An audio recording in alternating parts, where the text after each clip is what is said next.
नमस्कार, हमारे चैनल आपका खबरी लाल पर आपका स्वागत है। सुषमा बड़ाइक एक बार फिर से चर्चा में है। पहली बार 2005 में एक आईपीएस अधिकारी पीएस नटराजन पर यौन शोषण का आरोप लगाने के बाद सुर्खियों में आई थी।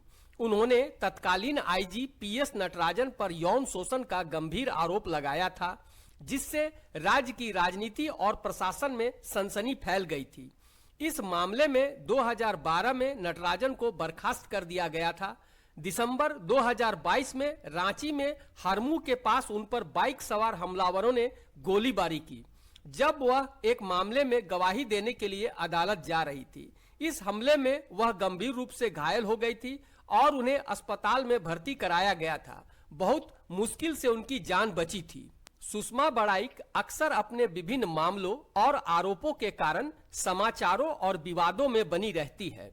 हाल फिलहाल में उन्होंने जेल केम के दो नेताओं भोला महतो और विराट पर बलात्कार करने का प्रयास का आरोप लगाते हुए SC/ST एक्ट के तहत मामला दर्ज कराया था।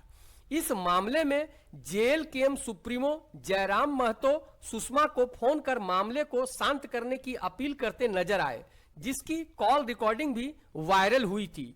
जयराम के फोन करने के बाद मामला और भी बड़ा हो गया था। जयराम महतो के साथ सुषमा बड़ाइक के संबंधों को लेकर भी काफी बवाल मचा था।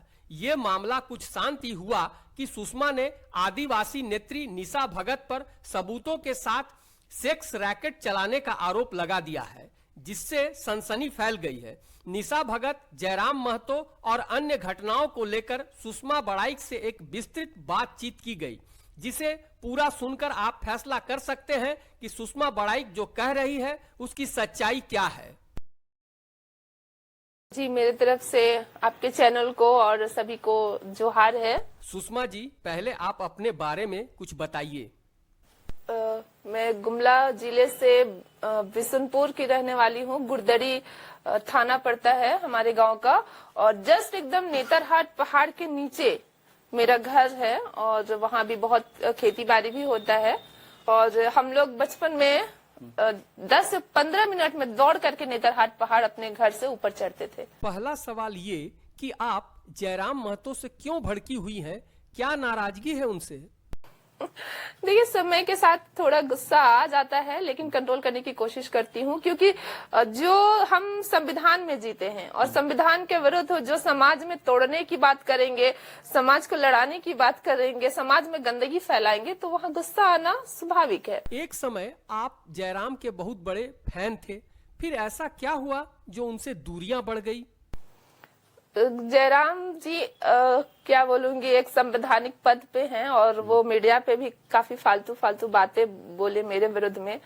तो जैसे आप मुझे चाची कह रहे थे, तो आप दुनिया को बताइए ना कि आप चाची क्यों कह रहे थे। क्या ये मजाक उड़ाना था, या जो आपके दिल में भावना था, जो जिसका सम्मान आप दुनिया को बता नहीं पा रहे थे, तो कि मैं उसको दीदी तो नहीं कह सकता हूँ, तो हम चाची कह के निकल जाते हैं। झगड़ा होने का यही कारण था? झगड़ा होने का मेन कारण यही था कि जो भोला महतो का कहना था कि हम आपसे प्रेम करते हैं, आप जयराम महतो से बात मत कीजिए। वो अश्लीलता हरकत करने लगे इस बात को लेकर के। तो जयराम महतो को मैं बताई, जयराम महतो को गुस्सा आ गया, तो वो मुझसे भी बात करना छोड़ दिए। क्या भोला महतो से आपकी मुलाकात होती रहती थी? हाँ। जयराम महतो उन सवालों को लेकर मुखर रहते हैं जो झारखंड के जनमानस को छूती है, तभी लाखों की संख्या में लोग उनके समर्थक हैं। क्या ये बात आप भी मानती हैं? हाँ, बिल्कुल मानती हूँ। अब माना तब तो आपको इज्जत रिस्पेक्ट की, आपके लिए बोली। मैं बहुत पहले भी आपके लिए वीडियो बना के डाली थी फेसबुक में कि मैं एक ऐसे इंसान से मिली जो शायद झारखंड के परिवर्तन के लिए वो जन्म लिए हैं। लेकिन आपने मेरे साथ क्या किया?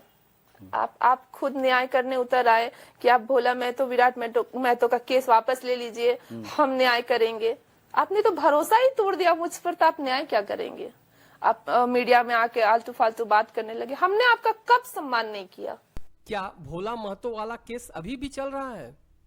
हाँ, चल रहा है। कोर्ट ने जमानत देने से मना कर दिया। अब मुझे लगता है कि अरेस्टिंग भी होगी। जयराम से अंतिम बार बात कब हुई? अंतिम बात हुई थी जब केस विड्रॉ करने के लिए फोन किया था उन्होंने। कई महीने हो गए? निशा भगत पर भी आप जब तब भड़क जाती हैं? देखिए, महिला है और मैं कई महिलाओं का मदद करती हूँ, ये पुलिस प्रशासन जानती है। हर महिला को सशक्त होना चाहिए, लेकिन मैं कुछ ऐसे चीज उनका पर्सनल लाइफ में देखी हूँ कि मेरे साथ भी बहुत संघर्ष आया, कभी पैसों की तंगी हुई, बहुत सारी चीज। लेकिन क्या मैं कभी ऐसा कर सकती हूँ कि किसी महिला को शराब पिला के ठेकेदार के पास बेच सकती हूँ क्या? फिर तो मेरा बिना सबूतों के आप ऐसा आरोप किसी पर कैसे लगा सकती हैं? वो मुझे खुद बेचने के लिए ले गई थी, तो मैं दूसरों को क्या बोलूंगी? ठेकेदार को बुला के, उसका मैसेज है मेरे पास। ये बहुत खतरनाक बात कह रही हैं आप। एकदम मेरे पास सबूत है, साक्ष्य है। तो इसलिए मैं उससे नफरत करती हूँ कि अगर आप किसी महिला के लिए खड़ा नहीं हो सकते। इसका मतलब वो सेक्स रैकेट चला रही है? हाँ बिल्कुल, यही सच है। और मुझे ये समाज के विचारों पर सोचने पर विवश हूँ कि जनता सिर्फ अश्लीलता को ही क्यों पसंद करती है? अगर वो इतने बुरे बुरे काम करके आज चिल्ला रही है सड़कों पर, आज युवा पीढ़ी को लड़ाने का काम कर रही है, झारखंड को जलाने का काम कर रही है, तो सब आप उनके पीछे खड़े हैं। कहते हैं ना कि मूर्खों का तो झुंड होता है, सत्य तो अकेला ही होता है। तो आपको कभी मेरा दुख दर्द क्यों नहीं दिखा? और आप मेरे जैसी महिला को जब आप बेचने के लिए फ्रंट में ला सकती है, तो दूसरी महिलाओं के साथ आपने क्या किया? आपने कहा था कि वो अपनी भतीजी तक को इसमें इस्तेमाल कर लिया था। इसकी जानकारी आपको कैसे मिली? उसकी भतीजी आई थी मुझसे मिलने और वो बहुत भड़क के रो रही थी कि दीदी मैं केस भी नहीं कर पा रही हूँ, क्योंकि वो इतना शराब पिला दी थी, इतना पिला दी थी कि मतलब मुझे होश ही नहीं था। आज मुझे दुख इसी बात का है कि निशा भगत, जिसको मैं एकदम करीब से देखी हूँ कि वो किस तरह से एक महिलाओं के साथ नहीं, कई एक महिलाओं के साथ वो अपने दोस्त बनाती थी और घर बुलाती थी और शराब पार्टी करती थी और ठेकेदारों को भी घर बुलाती थी। और जब लड़कियां नशे में धुत हो जाती थी तो उनको एक कमरे में सुला देती थी और ठेकेदार से पैसा ले लेती थी। और मैं उनको कई बार बोली भी कि इस तरह का आप कर रही हैं, किसी दिन आप फंस जाएंगी और इसलिए मुझे आपसे दोस्ती नहीं रखना है। तो बोली तुम नहीं जानती हो पैसा कहाँ से आएगा यार, समझो बात को। बोले कि आप हमको भी तो बुला के आप ठेकेदार के हवाले कर रही थी। तो फिर इसलिए वो कभी भी मेरी बातों का सही सटीक जवाब, आप देखे भी होंगे मीडिया में, नहीं देती। ऐसा तो नहीं कि ये बात आप जलन से कह रही हैं, क्योंकि आजकल निशा काफी लाइमलाइट में है? बिल्कुल नहीं, मेरे पास उसका सबूत है, मैसेज है, कॉल डिटेल, मतलब जो भी है वो बात की है कि आओ, वो आदमी आ गया, तुम जल्दी आओ, मुझे तुमको किसी से मिलवाना है।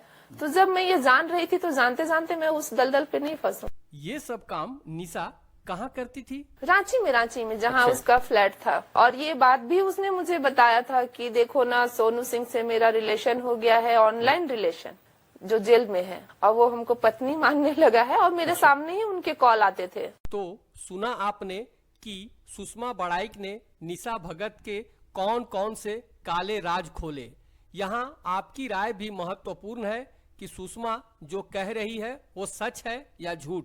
बिना किसी ठोस सबूतों के किसी पर इस तरह का इल्जाम लगाने का बुरा परिणाम सुषमा अच्छी तरह से जानती है। तो क्या निशा सचमुच ऐसे गलत हरकत में संलग्न है? अपनी राय हमें कमेंट में जरूर दे। साथ ही हमारे चैनल पर पहली बार आए हैं तो हमारे चैनल आपका खबरी लाल को लाइक और सब्सक्राइब कर ले तथा बेल आइकन दबा ले, ताकि हर अगली खबर पर आपकी नजर रहे। धन्यवाद।